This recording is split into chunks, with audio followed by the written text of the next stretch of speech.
Yo, what's up, boys and girls? Yeah, here we are, episode 12. Um, got a couple of books here we're going to go through. We've got The Wanting Seed by Anthony Burgess. We've got Childhood's End by Arthur C. Clarke. Capitalism and Freedom by Milton Friedman. And then I don't have a physical copy of it, but we've got Solari Report, State of Our Currencies by Catherine Austin Fitts. And it's session number 2 for that one. But for the rest of these books, for these 3, it's actually part 1 for both of these, for all 3 of them. And so I've got everything on my tablet now. And I've got my notes on my tablet, and I'm going to read off my tablet for my notes. And so, yeah, it'll be fun. We'll go through these books, and that'll be it. My roommate, he canceled his subscription to the printer. Okay, so apparently now you have to have a subscription for your printer. And since he canceled his subscription, the printer will not accept the print cartridges, the toner cartridges that go with it. So you have to pay a subscription in order for the printer to work. I had no idea that such things existed, but apparently they do. So I'm going to eventually have to get a new printer. But what I did do right around the holidays is I bought a tablet. Well, actually I got it for free with my new phone. So with my phone service, I got an option to get a free tablet, and it was only like an extra $10 a month for the service. And so I've got some new apps I downloaded, and I've got some books on here as well on this tablet. And I was able to basically upload a bunch of PDFs onto it. And so I've got tons of great books on my tablet now, and so I'll be reading off of that. I won't be having to crane my neck to read off my laptop. And yeah, so let's get started. What is the first book we're going to go through today? Well, let's see. What do we have? Okay, so what's on the docket for today is The Wanting Seed by Anthony Burgess. I'm going to start new with that one from the beginning. My glasses are a little bit crooked. Yeah, trying to make them look stylish, you know. So I've got The Wanting Seed by Anthony Burgess. We've got part 2 of Catherine Austin Fitts with her Solari Report, State of Our Currencies. Okay, so that we're doing part 2 of that today. We're doing part 1 of another new book. Not new for me, I've been reading it for a while, and I've spoken about it in previous episodes. Childhood's End by Arthur C. Clarke. And another one that I brought up briefly, but I didn't want to go into it because I couldn't remember any of it. And that was Capitalism and Freedom by Milton Friedman. In an earlier episode, I made reference to it and how I couldn't, like, even though I had read like the first 50 pages of the book, I couldn't remember anything from it. So I went back to the beginning and took some notes. And so we're mainly going to just go through the foreword by, I can never pronounce the guy's name who wrote it, Benyamin Appelbaum. It's such a, I would say, an unfortunate name. I wouldn't want to have to go by that name. Hi, my name is Benyamin Appelbaum. How are you? So, yeah.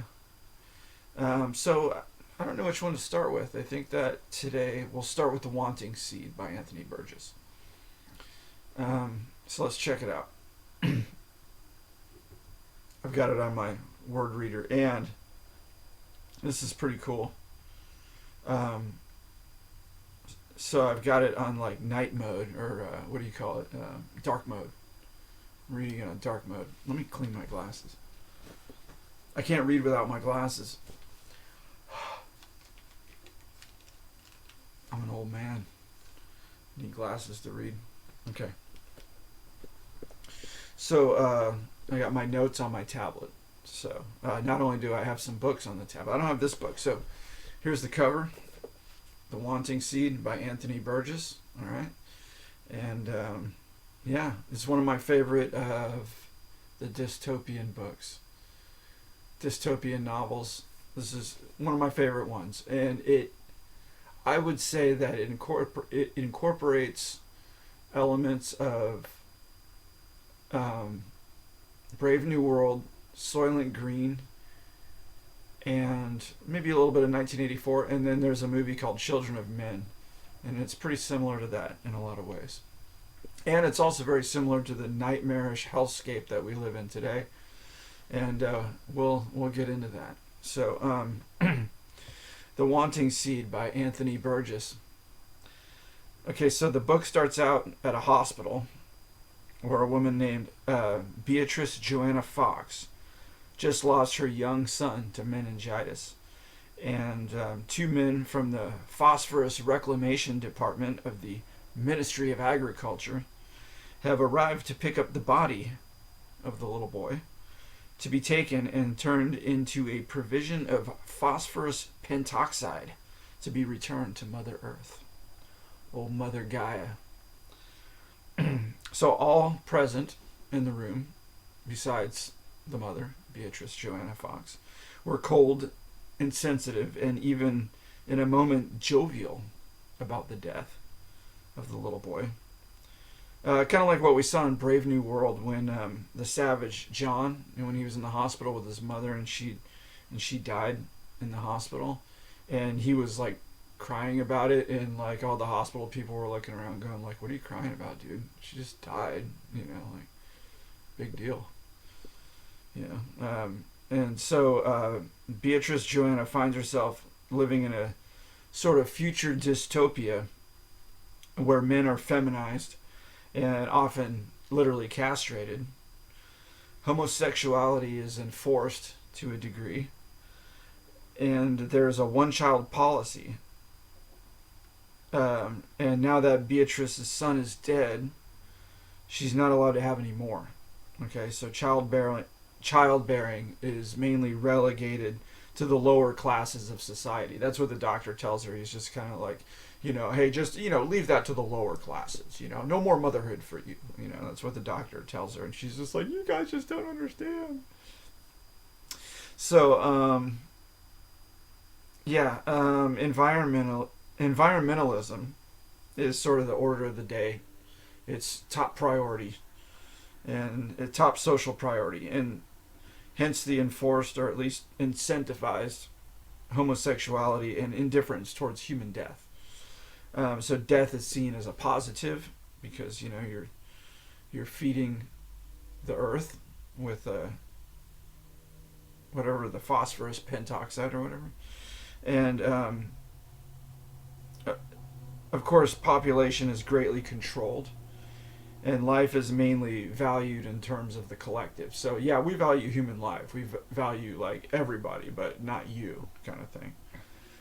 So the doctor hands her the child's death certificate for her to take to the Ministry of Infertility. So here again, sort of an Orwellian bureaucracy. The Ministry of, I work at the Ministry of Infertility, and so she goes there with the death certificate, and they give her like a cash sort of what do you call it, like a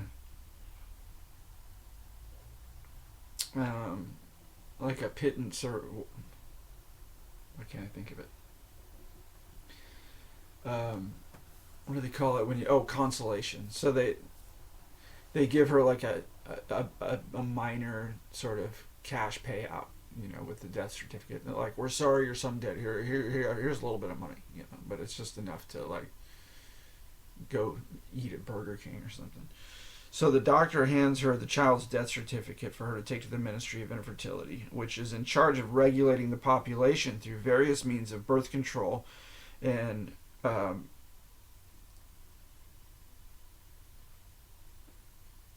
say propagation, but I think I meant to say propaganda. That is in charge of relegating the population through propaganda of the whole Skittles ethos. And so, despite the prevailing zeitgeist, Beatrice seems to be more of an atavistic character, is how the book describes her. Meaning, sort of, atavistic is like, say, like something of like an older sort. Oh, I don't want to say like reactionary, but like atavistic is like, say like if a human had a tail, if you believe in that kind of thing, that would be an atavistic trait because it's sort of a throwback to an earlier stage in evolution. So, despite the prevailing zeitgeist, Beatrice seems to be more of an atavistic character, much like Winston from 1984. So in that regard, meaning that like they feel out of place in sort of the milieu in which they live. They realize that like everything's kind of crazy around them, and they seem to be the only ones who notice that. In the case of Winston in 1984, I would say that probably isn't the case. I would say that he would be, I wouldn't say typical, but there were probably many others in Winston's time that felt the same way, but they just were, too afraid to speak out or whatever. But with this character Beatrice, she feels a lot of like discontent because of just what she sees as being really crazy going on around her. Kind of like how I feel, most of the time. So, not taking well to the current trends of thought and culture. At the Ministry of Infertility, she is expected to receive a paid condolence. Okay, yeah, see, I'd already said that. In cash, probably not very much, right? So they live in a sort of Malthusian eco-dystopia of the highest order, okay? Much like the one Klaus and company at Davos are trying to put us into. So Davos it's like the NAMM show for like real life cartoon supervillains.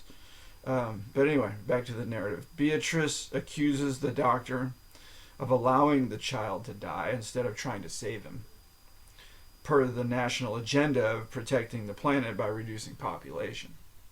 So like the doctors, they're not trying very hard to keep people alive. If someone's on their deathbed, they're like, okay, bring in the priest, we'll give them their last rites, and put a pillow over their head and smother them to death. Not really in this case, but sort of just letting nature take its course. He was going to die anyway.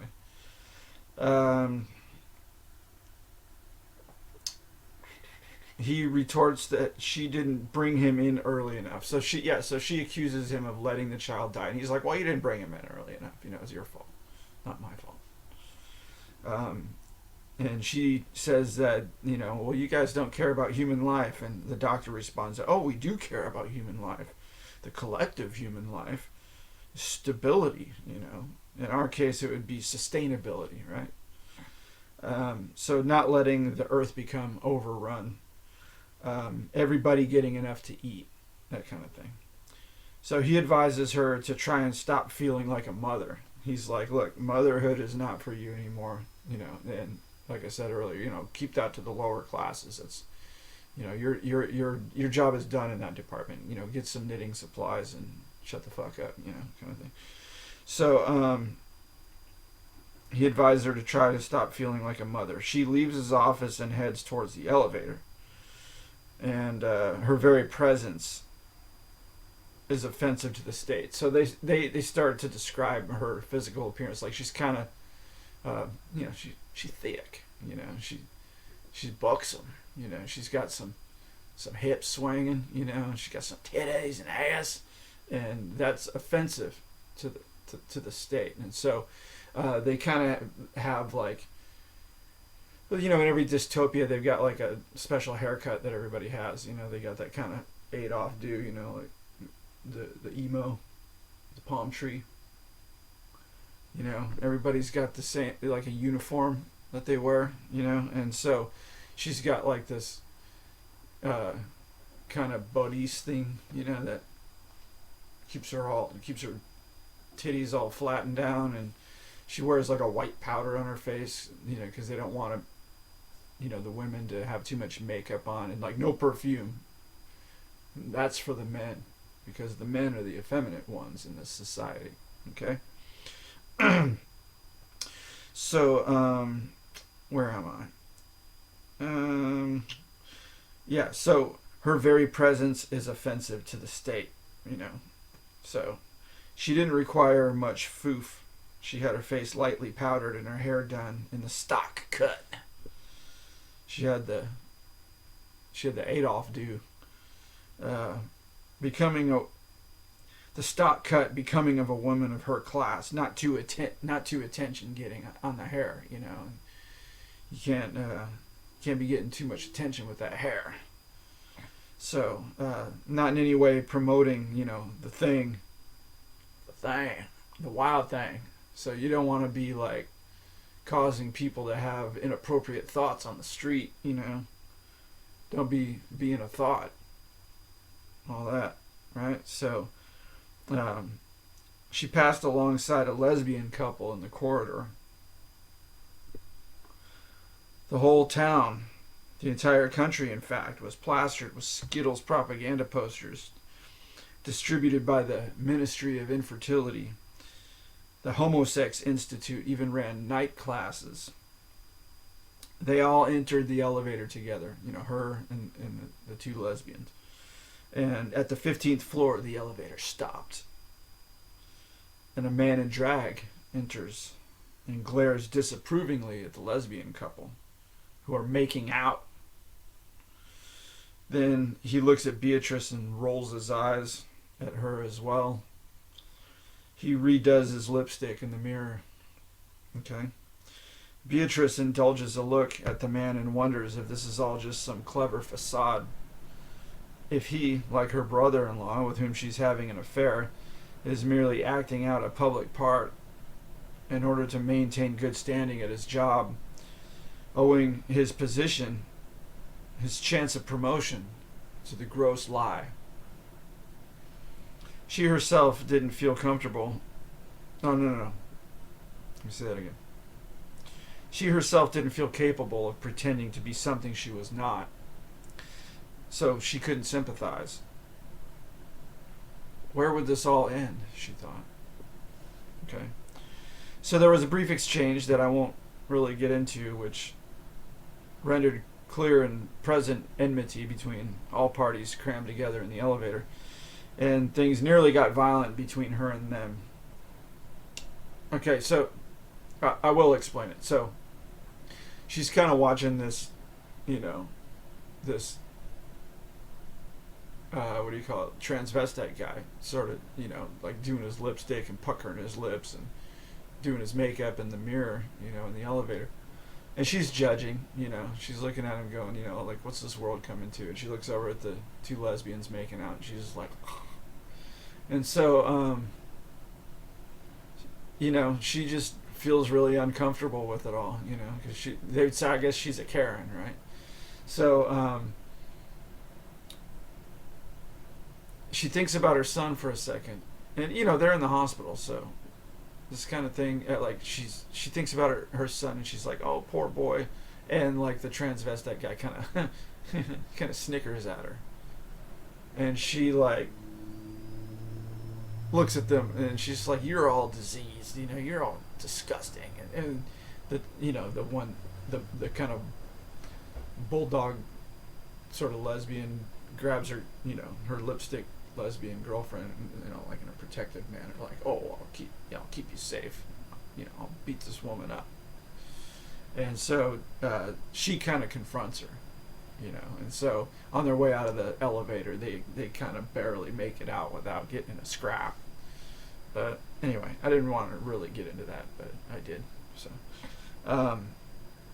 So, meanwhile, her husband, Tristram Fox, and this guy's like the main character in the story, he's in a different building on the other side of town. He's actually in a different elevator.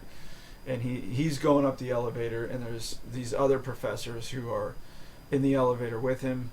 And there's like a map on the wall that shows like Great Britain, and it shows like the updated version, because every week they have a new map, because like one province is like taking over another province. Like Scotland is like, or Wales I think is totally gone. And so he's about to give a lecture on modern history, and he's going up to his classroom. Okay? And yeah, it talks about the poster on the wall showing an updated map of Great Britain with Greater London now eating further into the northern and western provinces. Okay? So intending immigrants had no need to move. They only had to wait. And Wales and Scotland were now a thing of the past. So they were drank up, by, what is it, Greater London. So Tristram, the main character, he begins his lecture in front of the class about the prevailing political order and how the two main opposing ideologies were subsumed under theological mythical concepts. Okay, so Pelagianism represented liberalism with all its classical socialist spin-offs, and denied the doctrine of original sin, okay, and asserted that man was capable of working out his own salvation on his own, suggesting human perfectibility, like the whole I'm a god ethos, the latent god, right? I'm a latent god, I'm just like waiting my turn. So presently they were living in an era of perpetual peace. Augustinianism, on the other hand, insisted on man's inherent sinfulness and his need for redemption through divine grace. So basically like religion, the whole right-wing thing, the alt-right, the religious Christians. Okay, so this was seen to be at the bottom of conservatism and other laissez-faire and non-progressive political beliefs. Two opposing theses, okay, that being Pelagianism and Augustinianism. So far, this dialectic we definitely see today. Okay, so you got your right wing and your left wing. Conservatives expected no good out of man, who was regarded as naturally acquisitive, wanting more possessions for himself, an uncooperative and selfish creature, not much concerned about the progress of his community. Sin is considered another word for selfishness. If you expect the worst from a person, you can never be disappointed. And only the disappointed resort to violence. So, I guess that makes sense, right? Like the whole, like the 2020 riots, those people were disappointed. So they resorted to violence. The Augustinian is essentially a pessimist who takes a sort of gloomy pleasure in observing the depths to which human behavior can sink. Much like today's conservatives, who will without a doubt be all over YouTube reporting via the Daily Wire and all the miscreants. Let me say that again. So the Augustinian is essentially a pessimist who takes a sort of gloomy pleasure in observing the depths to which human behavior can sink. Much like today's conservatives, who will, without a doubt, be all over YouTube reporting via the Daily Wire on all the miscreants at the Grammys paying homage to Satan while performing really bad music. Why, oh why, do they continue to give free airtime and publicity to a bunch of degenerates who would be better ignored? So anyway, the Augustinian conservative. The more sin he sees, the more his belief in original sin is confirmed. One of the most abiding of human satisfactions. Oh, I put Tristan. No, it's Tristram. One of the most abiding human satisfactions, Tristram instructs, is having your deepest convictions confirmed. So he's teaching the class all this stuff, you know. And they're kind of sitting around yawning, not really giving a fuck about what he's talking about. They're like, oh, doesn't make sense. Can you repeat that? No, I'm really yawning. All I have to do is think about it, and I do it. Okay, so suddenly he receives a notification on his watch. Apparently, cell phones weren't forecasted in 1962 when this book was written. For him to report to the principal after class.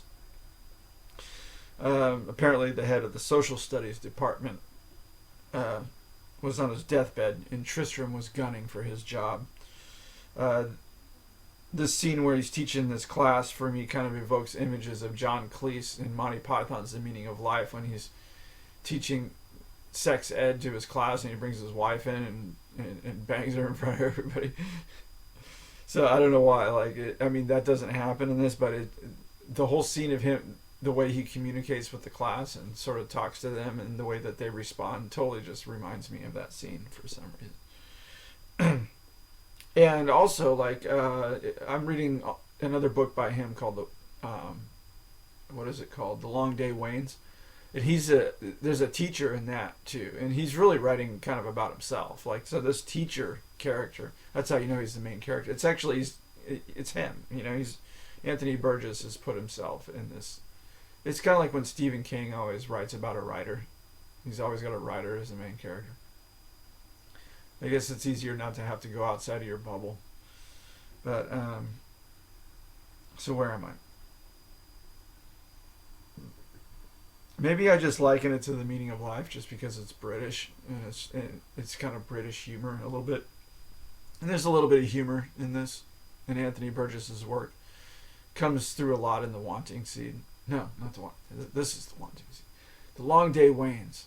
Got all these W's. I just get really confused. Okay, so I digress. So he resumes the lecture. Presently, they have no political parties. The old dialectic now subsists in ourselves and requires no naive projection into sects and factions. He says we are both God and the devil.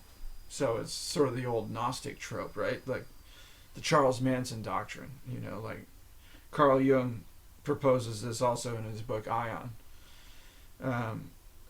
But not God and the devil at the same time.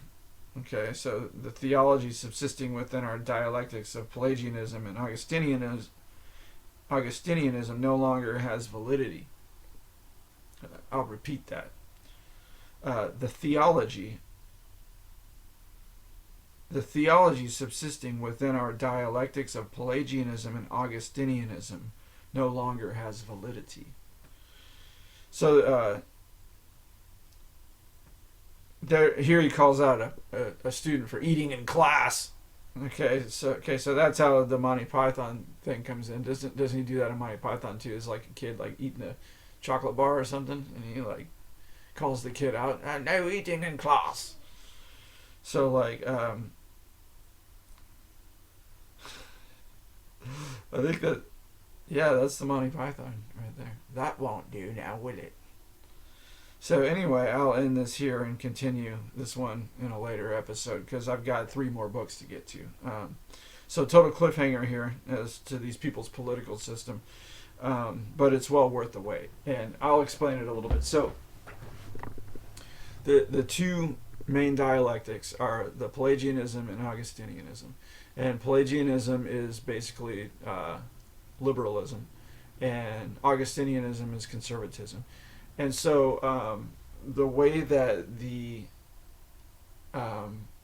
political system sort of works in this society is in this kind of circular fashion. It's actually kind of more of a spiral, and so it kind of speeds up, I think. So it'll go through a phase of Augustinianism, and then it'll kind of turn around and become Pelagianism. I think it becomes a police state, and then it becomes Pelagianism, and then it turns into this all-out this chaotic paganistic culture, and then it goes back to Augustinianism again. So it's like a clock, and it's constantly going around, right? And so that's how the political system works. Imagine if instead of like us either being like conservative or liberal and like fighting with our friends like we do on Facebook or whatever, like it's like the whole society goes through this phase shift and goes from acting out this sort of liberal worldview to then all of a sudden it's like an enantiodromia in Carl Jung's works, where something goes so far in one direction that it sort of winds up on the other side. Like if you go far enough east, you wind up west, kind of thing. So that's how the political system works in this book. And so I can't wait to get into this one a little bit more, because like just the whole adventure of the book is really cool. But you know, in this episode I just kind of set the political or social zeitgeist for it, the backdrop for what's going on in society. So basically, you know, you've got this crazy dystopian future where everybody's crazy psychotic environmentalists, and human life is not very welcome, and society is doing everything it can to curb human life. And so that's why homosexuality is practically enforced, and individuality is diminished, and people don't really get along with each other very well. So it's pretty much like now. And then you've got this this left-right dynamic, which has been kind of contorted into this sort of circular spiral system of sort of a cycling or laundering of political thought. And so, yeah, we'll get to this one again in another episode. Okay, so for book number 2, what I will get into now is Childhood's End by Arthur C. Clarke. And this is also kind of this is a science fiction future. I don't want to necessarily say it's kind of a dystopia. But it was written in 1952 and revised in 1963. Was based on an earlier story called Guardian Angel, published in 1950. And part 1 is called Earth and the Overlords. Okay, and it begins with a scene where aliens first arrive to planet Earth. Okay, so it is a scene much like, kind of like Independence Day, where you got the cityscape with the big mothership hovering over it, or like V. If you're a Gen X like me, you remember V in the 80s, that show, where enormous alien spacecraft just sort of pull up and park it in the sky above the city. Okay, so, well, exactly that happens, and they do it all over the world. So it's not just in Washington, D.C. or whatever, but it's at different major cities around the world. And so they establish their presence, but they don't touch down just yet, and nobody gets to see what they look like. But one man from the United Nations is used as a sort of liaison with their spokesdemon or alien or whatever. Secretary General of the UN, Stormgren, is the main character at this point in the story. And he worked at the Secretariat building, where up above the flagship of the Overlord's fleet loomed. And below, an angry mob was about to send up their leader to demand that Stormgren make personal contact with the Overlord's spokesdemon, namely Supervisor Karellen. It's like Karen and Ellen mixed. Okay, so imagine Karen and Ellen, like a sort of portmanteau.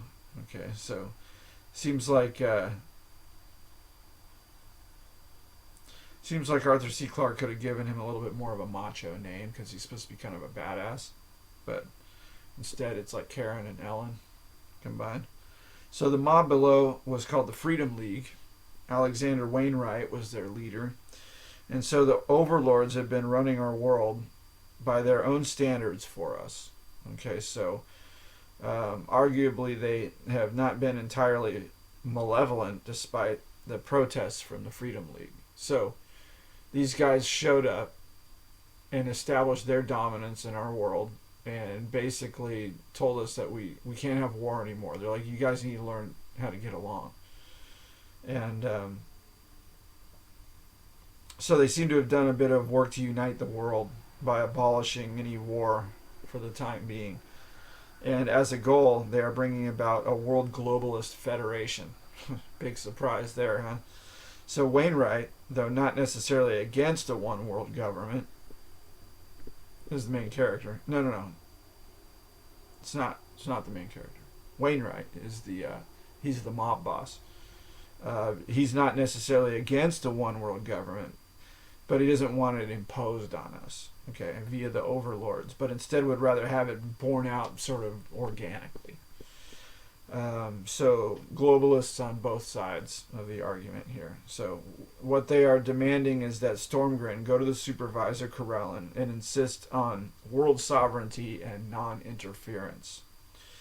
So I'm guessing the overlords are some kind of intergalactic socialists. That's what happens when you have a socialist write a book. Okay, so Stormgren, who has faith in the overlords, knows this is futile. So he has faith in the overlord. He trusts the science, right? So although the overlords have brought security, peace, and prosperity, the League is demanding the liberty and freedom to control their own lives under God's guidance. So these guys are sort of they're the sovereign individuals. They're the libertarians. And so Stormgren is advocating against that, as if Wainwright is some sort of religious nut for saying all that. So perhaps Arthur C. Clarke is himself a socialist, right? Yeah, obviously. Okay. And so I looked it up on Wikipedia just to see what they had to say about him. And so according to Wikipedia, Arthur C. Clarke was an atheist anti-capitalist. So, socialist, with a bent towards globalism and a belief that automation was a good thing. And that if robots took all of our jobs, we'd all have all this free time, right? You know, we'd be able to go play the piano and finger paint and enjoy life, right? Not end your life. Enjoy life, right? Like Ozzy Osbourne. So for this reason, he thought we needed to tear down the existing For this reason, he thought we needed... I'm talking about Arthur C. Clarke now. Arthur C. Clarke thought that we needed to tear down the existing politico-economic system. Tear it down, right? Like Antifa or something. So, yeah, a committed leftist for sure. A socialist globalist technocrat. Perhaps he ate pasta salad with Jane Fonda. Who knows? Right? So childhood's end. So Stormgren, after hearing Wainwright's objection to a world federation, says, well, what about the European Federation, which we already had before the arrival of the overlords? I think he said it just like that, too. And to that, Wainwright says, well, Europe was a cultural geographic entity, not the world is not. The world is not a cultural geographic entity, but Europe is. Okay. And to that, Wainwright says Europe was a cultural geographic entity. The world is not. Okay. So, and Stormgren, the protagonist here, continues to argue on behalf of the Globalist Federation. All right. So again, Arthur C. Clarke is a globalist socialist technocrat. He has what would today be termed trust in the science, a sort of appeal to authority, right? So Wainwright argues that by forfeiting their sovereignty and willingly subjecting themselves to the overlords, that they would be enslaving themselves to this elite class. He also demands that Stormgren ask the supervisor That's what. So Karelin wants to talk to the manager, right? So he also demands that Stormgren ask the supervisor that the overlords reveal themselves, since up until present nobody has seen them, seen what they look like. So drawing a parallel to another book I'm analyzing. So this book is a little bit like Stranger in a Strange Land. And sometimes I actually get these books confused. If I read one after the other, I get a little bit of confusion going. So this book is a little bit like Stranger in a Strange Land. Okay, so there's this mob demanding, under the threat of rioting, to see the alien. Because remember, in Stranger in a Strange Land, one of the ministers was like, "Oh, we need to put this Valentine Michael Smith guy on TV so that the public doesn't riot." So where am I? So the ships are looming over key cities around the world. No. Let me say that again. The ships looming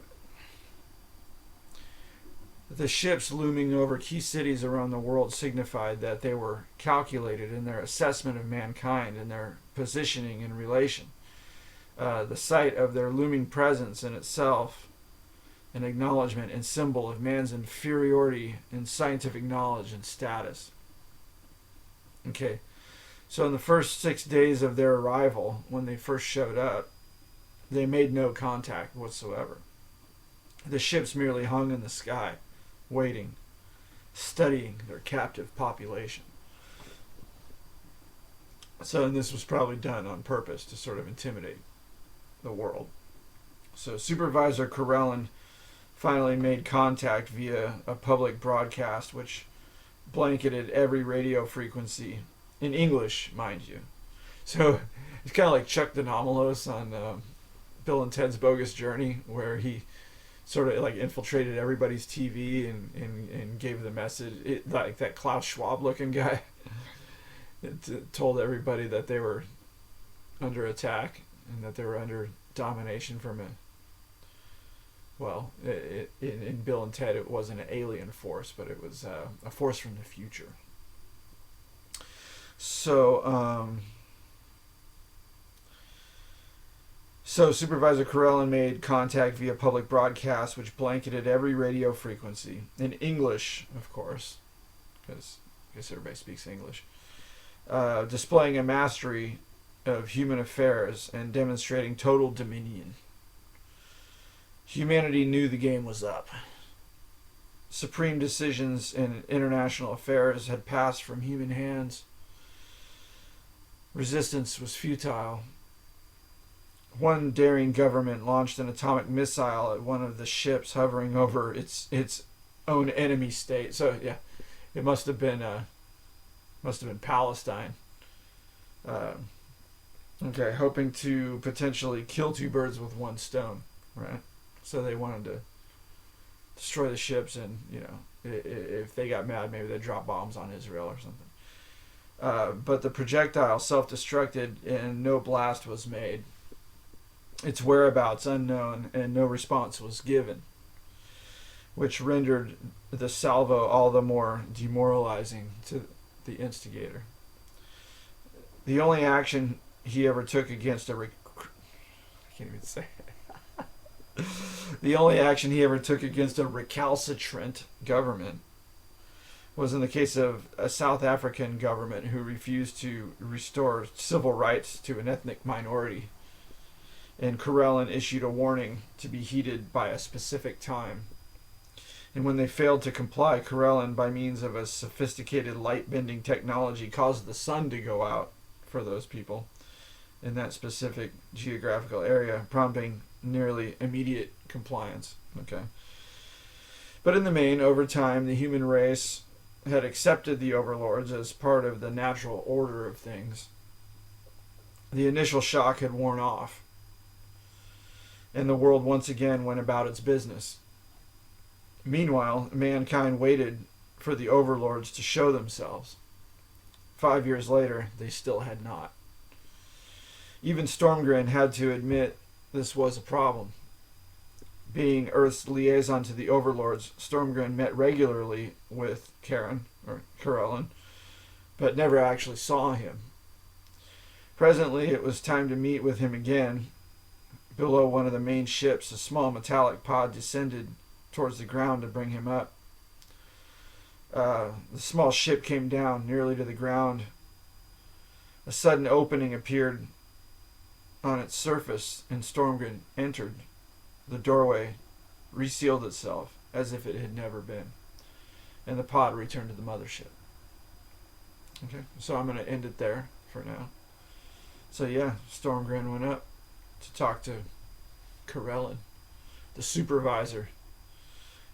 Karen went to talk to the manager to appease the angry woke mob down below. So yeah, that's it for that one for now. Childhood's End. And I don't know if I should do Capitalism and Freedom first or do State of Our Currencies. I think we'll do Capitalism and Freedom. Okay, so moving on now to Capitalism and Freedom by Milton Friedman. It's really important that I log this segment because I had read 50 pages of this book before and couldn't remember anything I'd read, so I'm going to go back and commit it to memory, right? Okay, so here we go. Doing the deep dive. Capitalism and Freedom. Starts with Benyamin Appelbaum's foreword. So Capitalism and Freedom is Friedman's manifesto, published in 1962. It's a declaration of faith in markets. The message is that capitalism is an engine of prosperity that provides people with economic freedom.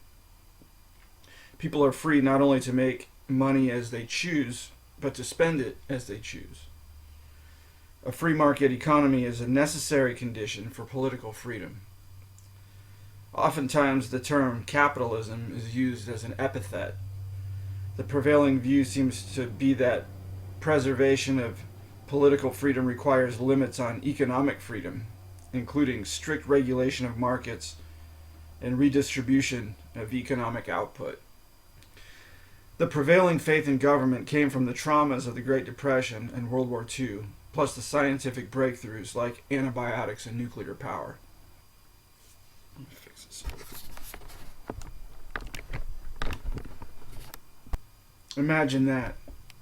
The advent of nuclear power inspired confidence more than 60 years ago. Whatever happened to that? Even at a young age, working in Washington, Milton Friedman critiqued the government's growing role in the economy.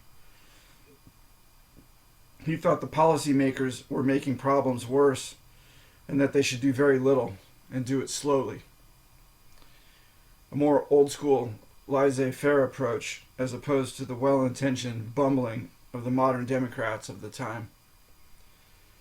Friedman also noted that historically, the development of capitalism has been accompanied by a major reduction in religious, racial, and social discrimination. That discrimination was prohibitively expensive, and market forces would remove the problem. During the 40s and 50s, his advocacy for reliance on markets and the innovation of government was restricted mostly to his academic work. His theory of the impact of income changes on consumer goods and his history of the U.S. monetary policy supported his case against active management of economic conditions. In 1946, Friedman, along with George Stigler, wrote a pamphlet called Roofs or Ceilings? The Current Housing Crisis, arguing against rent control. By the 1960s, he had made a name for himself by appearing on the radio and testifying before Congress on technical economic subjects. Time magazine described him as the most brilliant conservative economist in the United States. However, before the release of Capitalism and Freedom, he had still not caught the attention of the Federal Reserve officials. In this book, he attacks JFK's inaugural address when he said, "Ask not what your country can do for you, ask what you can do for your country. To him, neither half of the statement expresses a relationship between citizen and government that is worthy of the ideals of free men in a free society. To him, this implies a paternalistic relationship between the government and the people that should be avoided. He said that government is a tool for people to collectively pursue shared goals, an instrument through which we can preserve and exercise our freedom, and it has to be used in moderation. For to concentrate power in political hands is a threat to freedom. And reliance on markets wherever possible is the best way to increase prosperity, to reduce inequalities of opportunity, and to strengthen democracy by limiting the issues on which people are required to reach agreement. Capitalism and Freedom is a concise and systematic investigation of just how small government can be. It does not presume that less government is always better, but offers a series of trials and judgments. He calls for an end to licensing doctors, to end Social Security, and tax breaks for charitable contributions. The end result is an elegant case for skepticism about the beneficial effects of well-intentioned government policies. He described his skepticism of government as liberal and was not willing to concede the term to his ideological opponents, the Democrats. He declared himself a partisan of liberalism in the original sense, as the doctrines pertaining to a free man. That the banner of liberalism had been falsely claimed by those who advocated the very policies of state intervention and paternalism against which classical liberalism fought. He did not think of himself as a conservative, the label frequently applied to him by friend and foe alike. He was an advocate not for radical change. He believed that the best way to influence policy was that the hour of opportunity came in the hour of crisis. The key was to keep ideas alive and available until the politically impossible becomes the politically inevitable. The publication of Capitalism and Freedom marked the beginning of Friedman's transition from the academy to the public square. Of course, the New York Times gatekept the project, refusing to write reviews or list the book in any way. They still do this today as regards their political opponents, such as Michael Knowles, who had the #1 bestseller for several weeks called Speechless, Controlling Words, Controlling Minds. It didn't even appear on their list of bestsellers, even though it was #1. All this apropos to the title of his book. Yet the book seeped slowly into the mainstream. Senator Barry Goldwater, we're talking about Friedman here, not Michael Knowles. Senator Barry Goldwater, Republican presidential nominee in 1964, enlisted Friedman as an advisor who contributed to the candidate's speeches and published an essay, actually in the New York Times, entitled The Goldwater View of Economics. That was really Friedman's view of economics.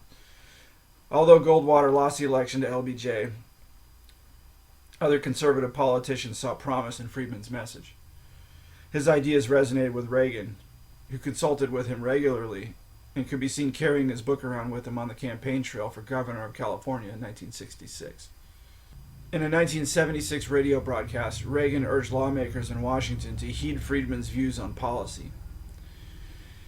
Friedman called for the government to end the draft and fill the ranks of the military by paying whatever price was necessary to attract the required number of men. He argued that conscription was immoral and inefficient. It limited the freedom of young men and prevented them from making the best use of their lives. Richard Nixon picked up on this idea during his 1968 presidential campaign and named Milton Friedman to a presidential commission which recommended a move to an all-volunteer army, and conscription ended in 1973. Law professor Henry Mann used Capitalism and Freedom to teach free market economics to the federal judiciary in the 70s. Friedman's work also reached international audiences. Margaret Thatcher and Czech President Václav Klaus were also influenced by his work, as well as Chile's Augusto Pinochet and José Piñera, who privatized Chile's social security system. Friedman died in 2006, but his ideas have profoundly shaped the way governments regulate economic conditions and respond to downturns. Friedman argued that the Federal Reserve caused the Great Depression, turning an ordinary recession into an historic downturn. He believed that national parks should be operated as private businesses. He advocated for school vouchers and for privatization of Social Security. He argued for nations to abandon an international agreement that fixed the relative values of national currencies and to adopt floating exchange rates. He argued that government should stop building public housing and that income taxes should be sharply reduced. He also argued for a negative income tax to support lower income households, an idea that became an earned income tax credit. He later retracted his views about political freedom being necessary to secure economic freedom. He began in his later years to view political freedom as something which should be limited in order to protect economic freedom, especially property rights. He thought the freedom to regulate markets and redistribute property was dangerous.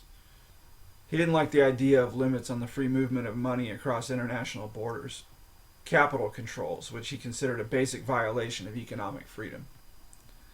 Now, I don't personally agree with everything that Milton Friedman said. He thought state universities should raise their tuition rates, which I think contributes to an increase in student loan debt, which the taxpayers may now end up paying at some point. But perhaps the government guaranteeing student loans is what has caused the current increase in tuition rates to begin with. And although the Federal Reserve may have caused the Great Depression, he says it's because they didn't pump enough money into the economy, so I'm not so sure about that. I do think the draft is bullshit. I never understood people piling onto someone for dodging the draft. I'd dodge that shit too if I could. Nobody should have to get their ass shot off against their will in some illegal war on the behalf of some politicians in the military-industrial complex. Fuck that shit. Anyway, so that wraps up the foreword to Capitalism and Freedom. More on that to come. Alright, so Catherine Austin Fitts, State of Our Currencies. The first part of this can be found on episode 10. And so this is the second installment. And so I'll start off with kind of a summary of what I went through before. So here's a summary of part 1. At present, we find ourselves between two financial systems, moving from the cash system in the US dollar to a programmable digital transaction central grid, presumably the CBDC, which nobody has voted for, by the way. The central banks are just going to do it, okay? There's no need for it. It doesn't improve our lives in any way. It just gives the authorities complete control over your life. Events during the Canadian trucker protest demonstrated their willingness to shut your money off if you don't obey. With the CBDC, they can control where you spend your money, whether you get to spend your money, what you get to spend it on, whether you have any, or whether or not you get to save any of it. So kind of like the EBT system, if you don't spend all your money by the end of the month, your balance gets wiped, and you run the risk of less money appearing on your balance for the following month. So your next installment gets reduced. If you don't use it, you must not have needed it, so less for you, right? They can track and trace your every movement, your every purchase, and what your habits are. And in case you didn't comply with some mandate or another, they'll just shut you off. And to the extent that you own a vehicle, they'll be able to shut you off there as well and limit your travel, or just lock your car doors and shuttle you straight to the police station if they want you. Bring you in for questioning on one of your purchases. And this can all be based on your social credit score and whether you comply with health mandates. They may have a certain medication they want you to take, which may or may not contain within itself a technology which allows them to know whether or not you've taken it, and what your vitals are, and which neurotransmitters and neuropathways you happen to be using at the time. Literally, whether you're sleeping or if you're awake. So if they want to come and raid your home, they literally know which sleep stage you're in at the time. You may have just lapsed from like REM sleep into a deep state sleep, and then they come crashing through your front door like the Kool-Aid Man. The first chapter of the Gulag Archipelago details all the various forms of arrest that happened in Soviet Russia throughout the interwar period and after. I'll probably go through that book at some point as well. So, yeah. They'll know when you're asleep, when you're excited, when you're jerking off, and when and what they want you to eat. Whether or not you get to even have sex, right? They can cock block you through your bank account. Okay, so you might be out on a date, they shut your money off. Alright, you won't be able to pay. You'll be stuck doing dishes, and Mr. Global will show up and give your lady a ride home in his electric car, which is a lot nicer than your electric car. Okay. So, on a less serious note, what outside forces are pushing for all of this? Because of some of the malfeasance of the central banks, other countries have tried to distance themselves from the US dollar. Many of them are losing faith in the Anglo-American system as the unipolar model. There are burgeoning economic prospects in the East that have threatened the dominance of the Western power blocks. The current Western global leadership is on a fast track to end currencies and markets as we know them, and instead bring in a supreme control system, full spectrum dominance, centralized control. Like Jason Burma says, track, trace, and database. Okay, now we're serious again. It's become increasingly difficult to know exactly what they are doing, as even federal governments are superseded by shadow governments, in league with major corporations, big tech, big pharma, big ag, you name it. They can see you, but you don't even know who they are. But you know they're there. So this greater understanding of centralized control has made it easier to explain the supranational push towards transhumanism, what Jason Burmas calls not only the Internet of Things, but the Internet of Bodies. They get inside you remotely and start tinkering around, raise your blood pressure when they deem fit, right? Bill Gates is an open proponent of shit like this. He wants you to eat a handful of bugs and then wash it down with your own recycled piss. That's how much these people care about you. The CBDCs are a guaranteed migration into slavery. These people talk about changing the names of universities which were named after slave owners. Well, guess what? These same people are going to own you. I'm not trying to scare you here. Okay, so I'm kind of getting away from the text of State of Our Currencies, but all that shit I was just talking about wasn't in the book. It's to some degree my own speculation of the implications of the book, and I think she might actually probably agree with a lot of it. I mean, it jives with everything in the book, and I've heard her make references to some of these specific control mechanisms. So anyway, the goal of the text is to illustrate what can be expected in the next 5 to 10 years. Now, she's not entirely blackpilling us here. She's letting us know there are alternatives, and we can stop this move dead in its tracks by closing our accounts with centralized banks and shunning people who work for the great powers. Instead of letting them debank you, you depower them, right? And if enough of us do this, if enough of us use cash and bank at credit unions and community-led and local financial services, then we can undermine their plans. They're actually trying to make cash appear as something criminal for like under-the-table commerce, like backdoor deals and money laundering, etc. They try to do the same thing with Bitcoin, but that doesn't really work. I mean, all the transactions are visible on the blockchain. So it's completely transparent, way more than any banking system. Anybody can look at blockchain activity, and none of it is untraceable. As for cash, well, we don't have freedom if we don't have the privacy to spend our money the way we want to. There's no reason to give them control of our spending and savings. Do we want to end human freedom, or do we want to preserve the possibility of creating generational wealth? I mean, that's the whole idea, right? Like, where are we in the evolution of our currency system? Where is our economy headed? The FASB 56 statement by the Trump administration in 2018 facilitates the transfer of government assets and operations to private hands on a non-transparent basis. Talk about money laundering, right? The potential for criminal activity. At some point, we'll cover the $21 trillion which went missing from the federal government and the financial coup d'etat. Also, the shift from an industrial economy to a network economy. So here we can make reference to Zbigniew Brzezinski's Between Two Ages, his book Presaging Our Move into a Global World Government and Technocracy, plus the global race towards the militarization and central control of space as the next step beyond controlling the sea lanes. Then there's the changes in the global food system. We can already see private farmers being regulated out of the market like we saw last year in the Netherlands. The integration of new technology into centralized technocratic systems. The rise of China and the resulting land empire between Asia and Europe. So how do Ukraine and Afghanistan fit into all of this? The use of the U.S. federal credit and financial coup d'etat to centralize global wealth. The actual governance system controlling at least our country is a secret.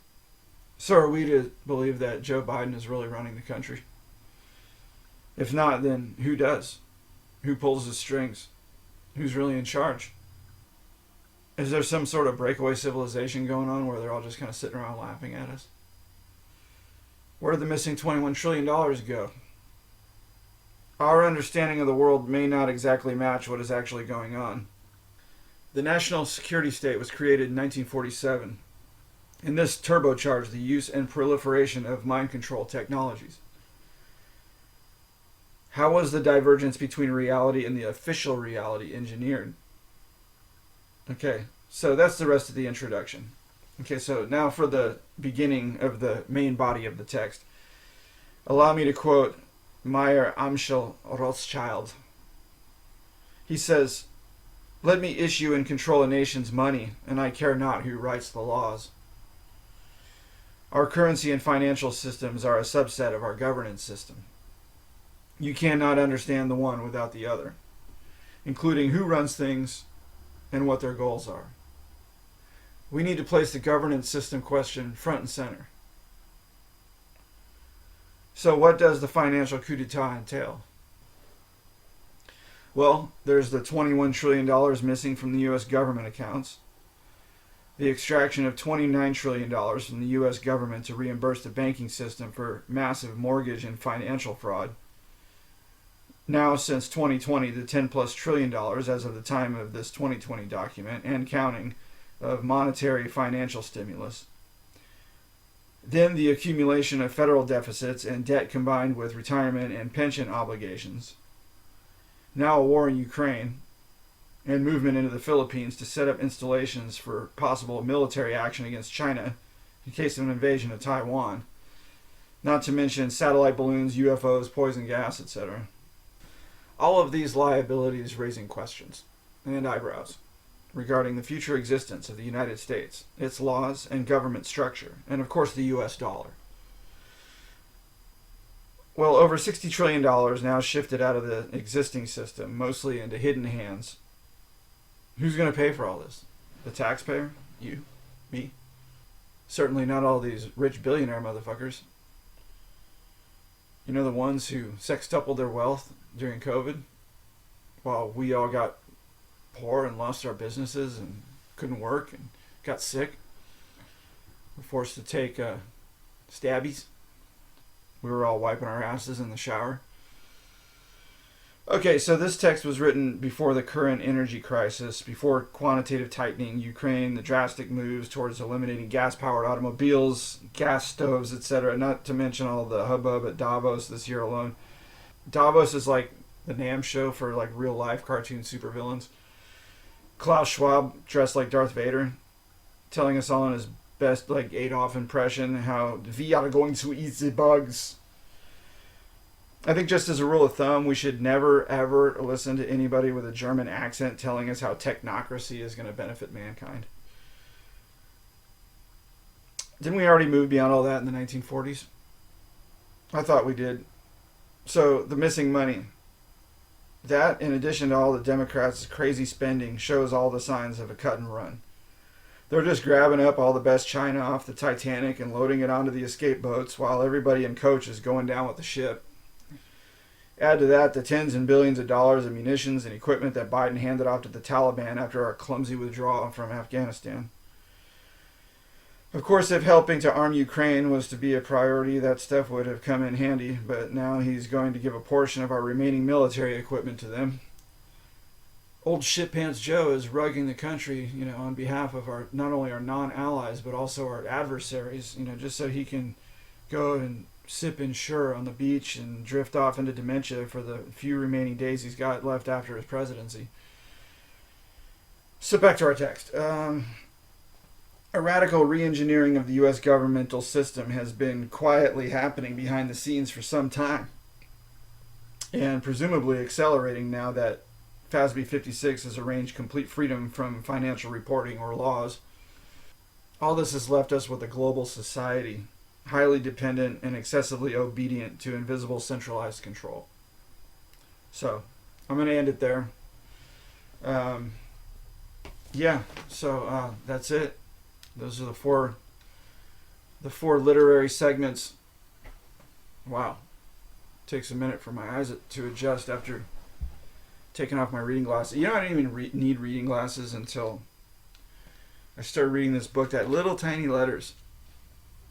I ordered this book off Amazon, and when it showed up, it had these little tiny letters, and I was like, how the fuck can anybody read this? So I went out and bought some magnifying glasses. It wasn't even these. These ones kind of magnify a little bit. But I got the suit, the Optivisor, to read this book. And by the time I was done with it, man, I was blind. I couldn't read anymore. So now I need glasses all the time. So I got these kooky blue ones. And I just, bought them to sort of make my son's sister laugh, really. I put them on in the store, and she was giggling at me, so I bought them. And she's like, those are girl glasses. So, my ass is really hurting. Oh, look at my shirt, this cool shirt that I got. Let's sit up. I can't really sit up. I can't move, really. I need a wheelchair or something. Oh. I have to get comfortable because I am. I've got, I'm just kind of hanging out in my coon pod here. I've got this little tiny area, and that's all I need, I guess. I got my technology. I got my videos. I got my books. My son's going to be getting off school here in a second. He's probably going to walk through the front door any minute. But anyway, I had fun with this. It's pretty cool. I don't want to make these videos too long. I've had friends complain. My friend Darren. He's like, I can't listen to you jibber jabber for 51 minutes. And I'm like, well, look, bitch, my next one's going to be an hour and 20 minutes. So, what do you think of that? How about that? Catch me outside, bitch. Alright, well, I'm going to get going. My back hurts. I'm tired of doing this. I want to go back to reading books and doing dishes and cooking food. Apparently that's what people want from me these days. I'm anxious to go through more books in the future. I just recently ordered a bunch of books. I've got some new books in my arsenal. I went on a rampage over the last couple months and ordered a bunch of shit off of Amazon. And so, should I talk about any of them? I don't know. I don't know if I want to give previews on what I'm going to do later. I kind of want some of it to be a surprise, but I got a bunch of cool stuff. What did I get? Here's one of the ones I got.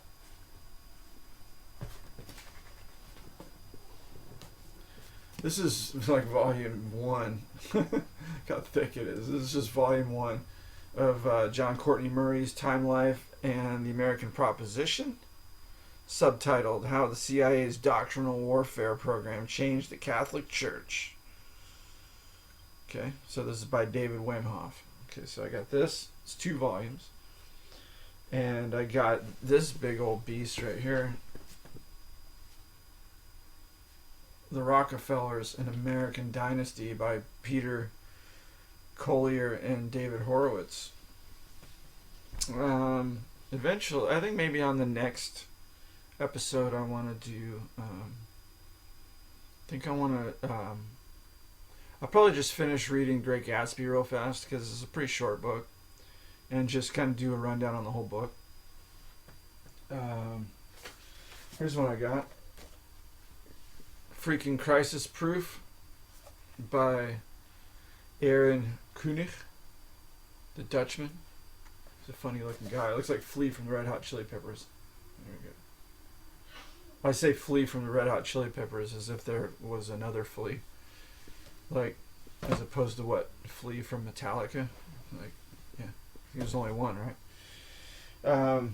And then here's a book that my brother bought me by Neil Stevenson called Cryptonomicon.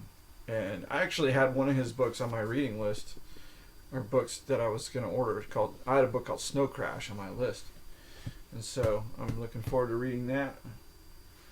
What else do I got here? I'm going to show some other books. The Anglo-American Establishment by Carol Quigley. I'd like to go through this at some point. This is a nice little slim book, Time Machine by H.G. Wells. I did want to draw a parallel on the Time Machine with Stephen King's Drawing of the Three, and we'll talk about that later. Here's Grand Failure by Zbigniew Brzezinski. Sit down and shut up. Okay, so there's that guy. I had to do that was Jay Dyer's impression of Zbigniew. Zbig. He's like, it's big. Okay, so Thomas Ligotti's Songs of a Dead Dreamer. I've already done 2 installments of the Nyctalops trilogy. Alexander Solzhenitsyn's Gulag Archipelago. I'd like to talk about that eventually. Yeah. Here's one. David Rockefeller's memoirs. A lot of global elite texts. Eventually I'll go through these. These are my Russian books. These are my Russian textbooks from 3rd level Russian. So I kind of want to, I know I keep teasing that, but eventually I want to get into some of the foreign language stuff. Speaking of Russian, here is my Russian version of Salem's Lot called Жребий Салема by Stephen King. Okay. And I've been reading this a little bit. One Nation Under Blackface, or One Nation Under Blackmail by Whitney Webb. Been reading a little bit of notice I'm covering up the Hakenkreuz, Rise and Fall of the Third Reich by William L. Shirer. Been reading that too. I don't know how much I'll get into that. Let's see. What else have I got around here? Ayn Rand's The Fountainhead.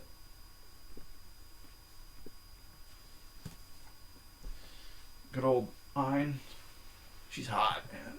Okay, so Hegel's Logic. One day I cracked the seal on this thing. I mean, I've been reading it a little bit. I've got some notes on it. I got my New International Version of Ye Old Holy.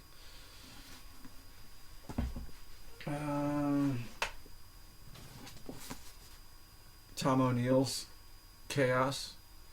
Charles Manson, the CIA, and the History of the 60s. It's a good book. I finished this one, but I want to go over all the CIA stuff in here because the CIA stuff is just merely fascinating. Okay, so what else we got? Carol Quigley's Tragedy and Hope. Long ass boring book. What else do we got? Philosophy 101. You can put that in your pocket, you know. It's an easy book to carry around. Yeah. Ooh. There's a couple on the floor. I got the Milner Fabian Conspiracy. That was a hard book to find. I got that one off of Amazon UK. Actually, I was able to score that one. Then I got the other volume of the Wim Hof book down there. Ooh, and then I got the MI6 book by Doral. So yeah, a lot of stuff to read, a lot of stuff to go through, you know. I figure I'll do 4 books at a time. Every episode will have 4 books. And so I just went through 2. And yeah.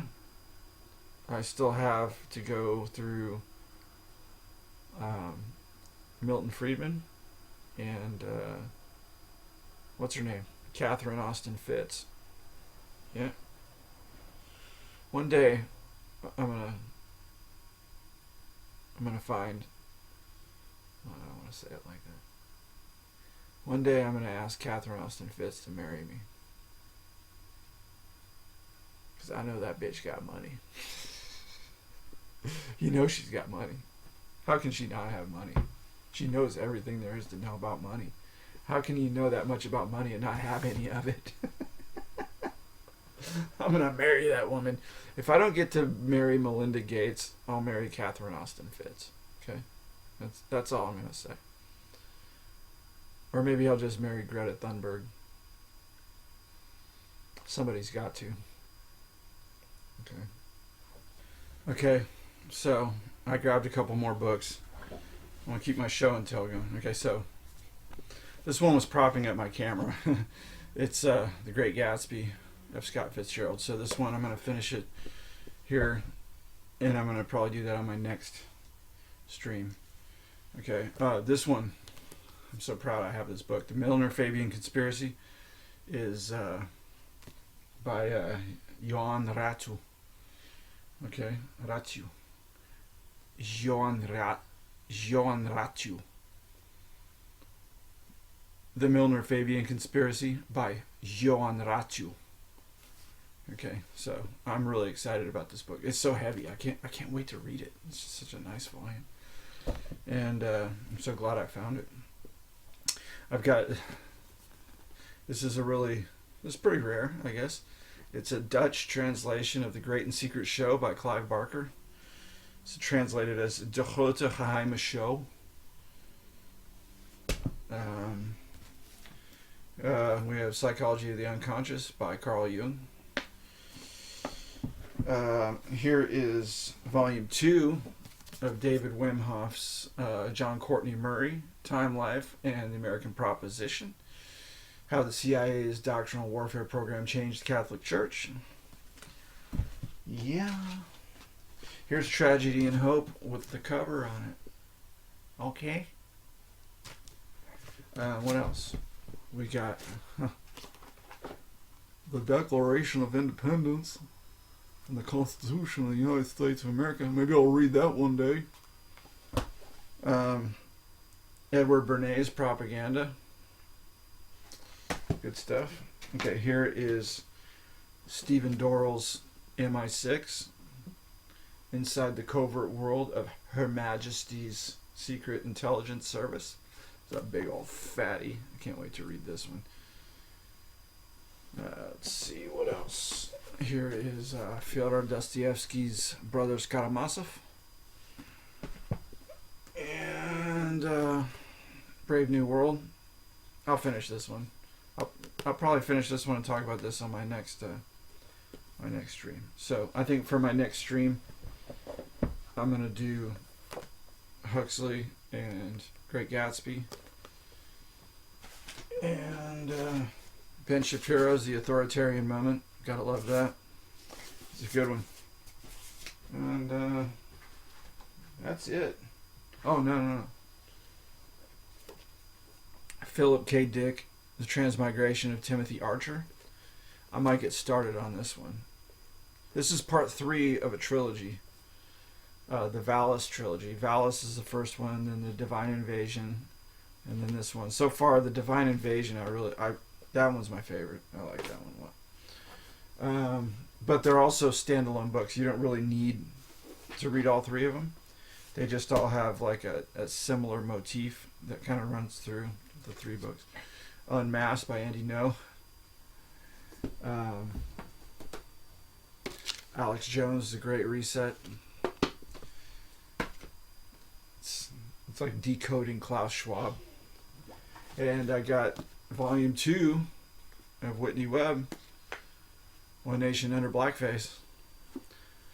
So there it is. So anyway, yeah, shit, I need to clean up all these books now. I got piles of books around me. Oh wait, do I have anything in here? Ooh, I scored this. The Nightmare Factory by Thomas Ligotti. This is a really rare book. I used to have a copy of it. It was a friend of mine. I was borrowing it from a friend of mine, and I had it for like 3 years, and then he wanted it back, and then I gave it back to him, and then he lost it, not knowing that it was worth like $200. But actually, this one I scored for like $50. And then I've got J.M. Roberts' History of the World. So yeah, I got a lot of stuff to go through. Not to mention everything I've got. Not to mention everything I've got in my. This guy. And what do I have in here? What do I have in my tablet? I got a bunch of PDFs in here. And what do I have? What files are in here? I've got Crossing the Rubicon by Rupert. Catherine Austin Fitz, I think, writes the introduction. My wife, Catherine. My fiance. Okay, Von Mises' Human Action. I've got The Manchurian Candidate by Condon. Cooper's Behold a Pale Horse is in here. G. Allen, None Dare Call It a Conspiracy. The Iran-Contra Connection, Secret Teams and Covert Operations. Skousen's The Naked Capitalist. I have 2 copies of that in here. I have to delete one. Israel Regardie's Tree of Life. Crowley's Holy Books of Thelema. Crowley's Book 4. Crowley's Diary of a Drug Fiend. And Crowley's Equinox Volume 1, Number 1. The Bitcoin Standard. Bradbury's Dandelion Wine. Gentile's Origins and Doctrine of Fascism by Giovanni Gentile. Paradise Lost by Milton. True Story of the Bilderberg Group. Is that Daniel Estrogen? Daniel Estrogen, right? That. Shakespeare's Complete Works. A book called New Testament Theology. Ancient Philosophy, A New History of Western Philosophy. Schofield's King James Bible. Logically Fallacious. Archives of Empire, Volume 1, The East India Company. Annie Jacobson's Pentagon's Brain, The Uncensored History of DARPA. Henry Kissinger's Diplomacy. Carl Jung's Symbols of Transformation, which is the same as the Psychology of the Unconscious. What else? Weiner's Legacy of Ashes, History of the CIA. Romanov Family. This is just a long list. I'm not going to keep going, but anyway, a lot of books. More books, small books. Okay, so we'll keep going through stuff. I told you guys before, I do not have hardly any time to do this shit. Like, I'll be lucky to get this done within the next 3 days. So, just hang tight. Keep listening. I'll have more episodes later. I'll try to kind of pick up the pace a little bit, but, I guys gotta work, man. Gotta earn a living. Alright, well, that's it for now.